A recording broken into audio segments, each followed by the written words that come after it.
You said this show, I mean, it looks incredible and it's brilliant to watch. It saved you. Yeah, I mean, a bit of an unconventional therapy in many ways, but it was so much fun. Like, I really enjoyed it. It was tough, it was really hard work, but you learn so much about yourself when you're really pushed into that survival zone.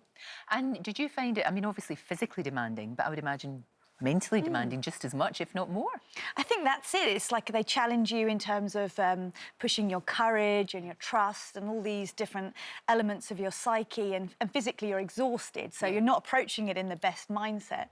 And yeah, thoroughly enjoyed every second of it, really. But it kind of gets you out of your own head. Did they let up on you because you're slabs or because you're sports people? Definitely not. No. In fact, I think they were going a bit tougher. But I was, I mean, I'm thoroughly disappointed that I didn't make it right up to the top of the mountain. And, you know, I suffered from hypoxia, which is a lack of oxygen, and it caused like a swelling on your brain. And it can be, you know, really dangerous. Like, it was... You made the right decision, Victoria. Yes. You really did. Yeah. I mean, I know you beat yourself up, but you absolutely did. But you did have, you know, you did, and you talked about it, you had mental health problems, you got depression. And how do you pull yourself out of that? Or how do you learn to live with it? Yeah, I think it was very difficult for me to be patient with myself, because I kind of saw myself as a very capable individual. I was like, I can do this, I can get through it. Yeah. But it doesn't matter how hard you push. Sometimes you just got to let it run its course. Yeah.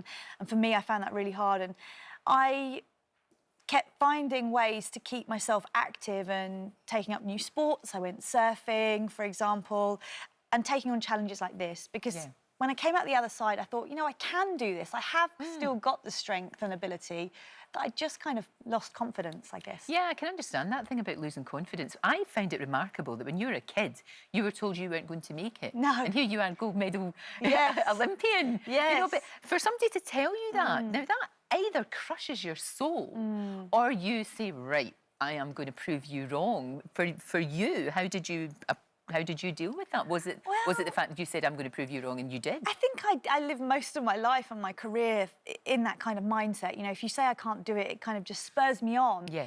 But we all have highs and lows, and sometimes when people say something like that or say a comment that could potentially hurt, you know, you're feeling a bit vulnerable, your decision could be very different. And I was told that I didn't have the right mentality to be a champion when I was 16, and I'm very glad I was feeling tenacious that day.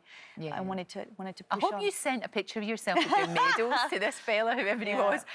You know, just to say, ha-ha, you know, you were completely wrong. It's a difficult thing, isn't it? Because you worked so hard to achieve what you did, and you did amazingly well. It was fantastic. The whole country was so proud of you. But inevitably, there must be a come down after that, because you've achieved, and it's that thing of, if you're somebody that really pushes yourself, what's the next challenge? I know, I'm always looking for the next challenge. In some ways, I think I feel very fortunate to have represented my country, and I enjoyed every second of training and being an athlete. It's an honour, an absolute honour, but it doesn't last forever. So trying to chase the feeling of that kind of level of training and being an elite athlete is, I don't think, ever going to stop, which I think is kind of a curse in some ways. Wanting to feel a high and wanting to feel that adrenaline and alive, it's kind of something that I'm always looking for new things and new challenges and things to try. And when the SAS show came up, and I was very much in recovery, and my sister was very negative in terms of, she was saying to me, I think you need to look after yourself. Yes.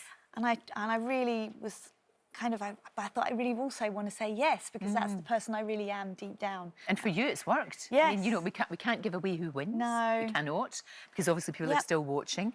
But for you, it's been an amazing thing to do. What is all this malarkey that I saw that you were on Tinder? Tell me the truth. Well, what's going on? No. Well, whoever is on Tinder... are they pretending to be me? I hope they're getting some dates, is all I'm saying. So did they put your photo up? Yes. Jeez. I know. I got a couple of tabloids contact my manager and say, does Victoria want to comment on it? And I was like, comment on what? I was like, I just hope they're getting some dates. Do you know, that's exactly the right attitude. Yeah. Don't be cross about it. Just go, yeah, OK, then I hope you...